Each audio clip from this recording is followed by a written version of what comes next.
Aujourd'hui, on va parler de Schneider Electric qui a fait une ascension phénoménale en 10 ans, qui a fait environ plus de 100%, donc x3 en 10 ans, et voir si ici on est dans l'excès le plus total ou si cette valorisation est justifiée. Alors on va commencer par le chiffre d'affaires. On voit qu'on est passé de environ 11 milliards et quelques à plus de 34 milliards, donc vraiment pas mal, un plus de x3, et on voit bien que la tendance ne s'arrête pas, même si ici on stagne pendant 2-3 ans, ça repart de plus belle. Globalement sur le long terme, c'est un oui. Si on passe aux revenus nets, alors les revenus nets sont aussi en augmentation. Logique, si vous avez la même marge et que le chiffre d'affaires augmente, vous avez le même genre de courbe. Vous avez des années sans, alors à voir pourquoi, mais il peut y avoir des réinvestissements, des choses comme ça, à voir pourquoi ces pics-là, ces creux-là, mais globalement, on est quand même sur une tendance haussière. Au niveau de la marge, petit bémol, on était en décroissance pendant un bon moment. Il semblerait que depuis 2016, ça ait changé. On est reparti de plus belle. Alors pareil, il se peut que les creux tombent en même temps que le bénéfice net pur, donc ce qui expliquerait pourquoi. Et la question est de voir par contre pourquoi on est passé à 5%. Est-ce qu'il y a l'achat d'un concurrence qui fait souvent baisser les marges nettes? Est-ce qu'il y a d'autres raisons? Allez voir pourquoi. Mais globalement, depuis 2016, on est reparti à la hausse et on part à 9% et on monte même à plus de 11%, ce qui est quand même pas mal pour ce secteur-là parce que Schneider Electric est quand même dans la gestion d'énergie, la gestion est plus particulièrement électrique, mais globalement, ce sont des marges qui sont normales pour le secteur, voire même Schneider Electric est un petit peu plus haut que le secteur, ce qui est pas mal du tout. Au niveau du nombre d'actions en circulation, on a eu une nette accélération, une nette dilution des actionnaires jusqu'en 2014 et depuis 2014, alors on a eu un rachat d'actions, une légère dilution. Cette pente-là ne me dérange pas. Celle-ci était un peu plus importante. Cette pente-là ne me dérange pas. Si c'est pour financer des projets, il y a une très légère dilution de 549 à 559. C'est pas énormissime si on fait un coup de calculatrice. On fait 559 divisé par 549 et on voit bien qu'on a eu 1,8% d'augmentation, donc 2% de dilution. C'est pas énorme, surtout si derrière, sur quelques années, on a une bonne performance, qu'on arrive à augmenter le chiffre d'affaires, qu'on arrive à progresser de 5 ou 10% par an, qu'on améliore les marges. Bref, 2% de dilution entre 2018 et aujourd'hui, donc en 4 ans. Parce que c'est le dernier revenu fiscal 2022, en 4 ans, c'est pas très grave. À voir le reste si tout le reste suit. Au niveau du ROCE, le ROCE, on est pas mal du tout. On est à 11, entre 11 et 14. Globalement, on a eu des pics ici, mais globalement, on voit bien que la médiane se situe aux alentours de 11. 11, c'est pas mal du tout. On avait dit qu'entre 5 et 10%, on est dans les entreprises moyennes. C'est là où se situe la grosse masse des sociétés. À partir de 10%, on commence à avoir une société plutôt bien gérée. Et au-delà de 15%, c'est exceptionnel. Donc, on a ici entre 11 et 14%, ce qui est pas mal du tout, ce qui tendrait à dire que la société a un avantage concurrentiel et gère plutôt bien son argent, les investissements sont correctement faits et sont profitables, même très bien profitables, puisqu'entre 11 et 14%, on n'est pas dans les meilleures sociétés du monde, mais globalement on se situe bien et c'est souvent le secteur qui prime, puisque vous pensez bien que si on est dans de la tech et que nos seuls frais sont les serveurs, c'est beaucoup plus difficile, par exemple pour un acteur dans l'immobilier ou le bâtiment, d'avoir un ROCE qui arrive à être au niveau de, par exemple, des sociétés tech ou des sociétés de paiement. On n'a pas du tout les mêmes frais, les mêmes conséquences, les mêmes brevets, etc. etc. Donc, ici, pour le secteur, entre 11 et 14%, c'est vraiment bien. Au niveau des free cash flow, ce qui compte, puisque c'est l'argent qui rentre dans la société, je le donne souvent cet exemple-là, mais il y a toujours des gens qui nous rejoignent en cours de route, donc je vais le refaire. Désolé pour les autres. La différence entre le bénéfice net et le free cash flow, globalement, si vous tenez une boulangerie, vous avez fait par exemple 1 million d'euros de bénéfice net à la fin de l'année, donc de bénéfices, vous avez enlevé les charges, etc. Donc vous avez vraiment, la société s'est enrichie de 1 million d'euros, techniquement, comptablement, et vous achetez un nouveau four à pain qui sera ou plus écologique ou qui vous permettra de faire plus de fournées dans la journée, peu importe, même si c'est pour augmenter votre productivité, vous le payez 900 000 euros. C'est très bien, donc l'année prochaine, vous aurez peut-être une meilleure production, vous augmenterez votre chiffre d'affaires, vos nombres de ventes, mais en attendant, vous avez fait 1 million d'euros de bénéfices sur l'année et vous venez d'en dépenser 900 000 dans un nouveau four à pain. Et donc, techniquement, dans la caisse, réellement, il vous reste 100 000, 1 million moins 900 000. Eh bien, le free cash flow, c'est les 100 000 qui vous restent. Si vous souhaitez racheter des actions, si vous souhaitez faire autre chose, si vous souhaitez acquérir un concurrent, bref, peu importe, il vous reste 100 000.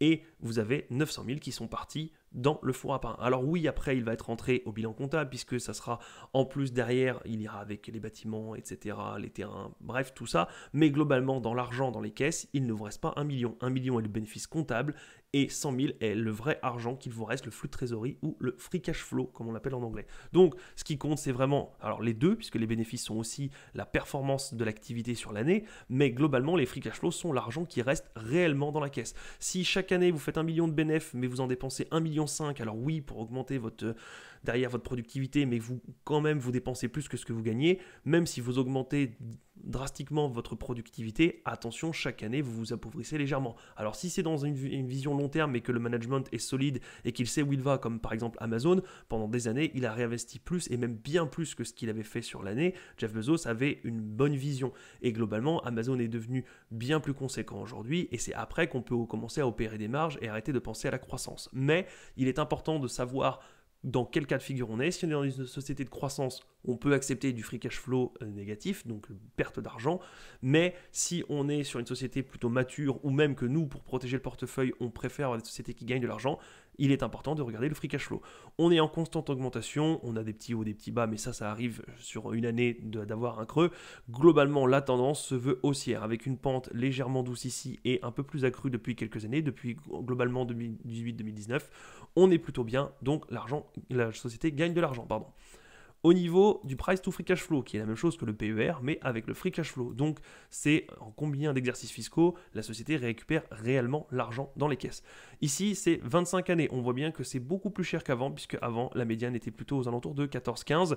Globalement, on est monté d'un cran. Pourquoi? Est-ce que c'est parce qu'on est dans une bulle spéculative et tout ce qui touche à l'énergie, voire un petit peu de près ou de loin à la tech, puisque Schneider Electric est un petit peu dans la tech, tout ce qui est là est valorisé bien plus cher, ou est-ce que c'est tout simplement parce que la société a maintenant des perspectives de croissance bien plus grandes que du coup elle se valorise également plus cher? À voir. Ça peut aussi être le free cash flow qui est descendu. Souvent, si le prix de l'action double et que les free cash flow ont moins que doublé, forcément vous avez un price to free cash flow qui augmente. À aller voir pourquoi, mais globalement 25 pour moi c'est un petit peu cher, sauf si les perspectives ont drastiquement changé. Si on passe au screener 3, au screener 3, on a le PER. Pourquoi le PER? Parce que c'est ce que le marché regarde tout simplement. Donc j'aime bien avoir le price to free cash flow pour savoir dans combien de temps je vais récupérer mon argent, mais également avoir le PER pour savoir ce que le marché en pense. Par exemple, si vous étiez ici en 2018, le PER était de 14. Bref, moi ça ne m'intéresse pas tout simplement parce que moi je regarde le price to free cash flow, mais je voyais que le marché n'avait pas valorisé aussi peu cher la société depuis très longtemps. Et donc là, c'est à ce moment-là qu'il faut se poser les questions et se dire, est-ce que le profil de la société a changé? Est-ce qu'elle va déposer le bilan? Est-ce que les perspectives sont plutôt noires? Ou est-ce que c'est juste un excès de panique du marché et que c'est peut-être le moment de rentrer, puisque là, on est quand même dans les plus bas depuis de nombreuses années. Donc ça peut être le moment, alors pas forcément de faire tapis, puisqu'on ne sait pas exactement où est le point bas, mais quand on a une chute comme ça, si on pense que la société est d'excellente qualité, on peut commencer à initier une position ici et voir si ça va continuer de descendre ou pas. Et si jamais ça remonte, vous êtes quand même rentré, pas au plus bas, mais proche du plus bas. Globalement ici, ce n'est pas du tout le cas. Maintenant à voir, puisque comme on le disait depuis quelques années ici, ça a changé, c'est très net sur le graphique. Donc l'idéal serait d'avoir un PER aux alentours de 20, puisque ça a l'air d'être les plus bas. Mais globalement, peut-être que la moyenne se situe aux alentours de 25 et qu'aujourd'hui, on est plutôt au niveau habituel de ce que le marché regarde. À creuser dans les rapports financiers. Au niveau de la dette, on a une dette en augmentation. Ce n'est pas très grave puisque quand on voit qu'on a 7 milliards de dettes et qu'on avait, alors on va se remettre ici au niveau des bénéfices nets, 7 milliards de dettes, mais que derrière on a 3,4 milliards de bénéfices nets, ça se gère plutôt bien, même si encore une fois la dette toute seule comparée à, on ne peut pas comparer une dette qui est un stock globalement qui est inerte comparé à un revenu net qui lui est un flux puisque c'est l'argent qui fluctue sur l'année, mais globalement on voit bien que en 3 années on pourrait rembourser la dette et encore une fois ce n'est pas la taille de la dette qui compte, c'est bien les intérêts. Vous pouvez avoir une dette de 1 milliard sur le dos, si vous payez que 10 € de mensualité et que vous en avez pour 1000 ans, ce n'est pas très grave. Si vous avez 1 milliard à rembourser pour le mois prochain, ça vous fait une mensualité d'1 milliard, c'est extrêmement plus élevé. Pourtant, la dette n'a pas bougé, on parle toujours d'1 milliard, mais ce qui différencie, c'est le nombre de parts que vous avez découpées pour payer tous les mois. Si tous les mois, la société doit payer 10 euros et gagne 3 milliards 4, alors il n'y a aucun problème. Si par contre, elle doit rembourser la dette pour le mois prochain et qu'il y a 8 milliards à payer ou 7 milliards et quelques, là, il y a un problème. Donc, toujours regarder la dette par rapport au revenu net, mais aussi la dette, les intérêts de la dette qui sont à payer chaque mois ou chaque année. Si on revient sur le screener 3, donc une dette de 7 milliards 7, c'est plutôt gérable. Si on regarde au niveau des capitaux propres en constante augmentation, une belle ligne droite, c'est très bien, puisque les capitaux qui augmentent, ça montre, alors c'est pas que ça, mais ça montre que la santé financière de la société est bien, elle croît, elle fait des acquisitions, c'est très bien. Et au niveau de la capitalisation, sans surprise, du coup, on sera en augmentation et on voit bien qu'on est quand même passé de 26 milliards à 105 milliards, donc plus de x4, ce qui est vraiment bien.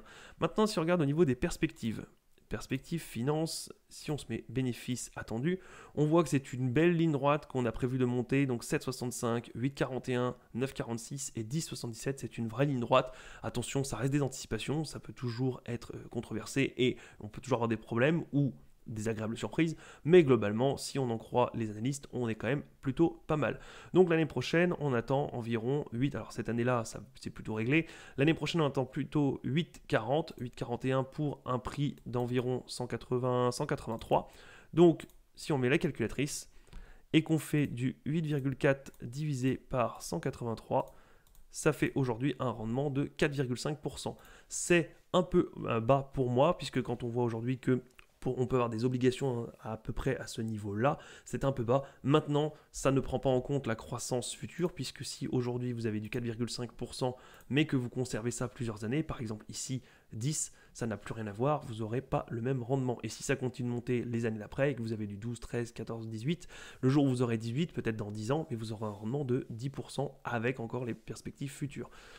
Donc, si on regarde maintenant au niveau des déclarations, on va le mettre en annuel. On voit que déjà pour 4,35 milliards liés à l'activité, on a 3,65 de free cash flow, ce qui est très bien puisque ça veut dire que la société est plutôt résiliente et arrive à générer pas mal de cash.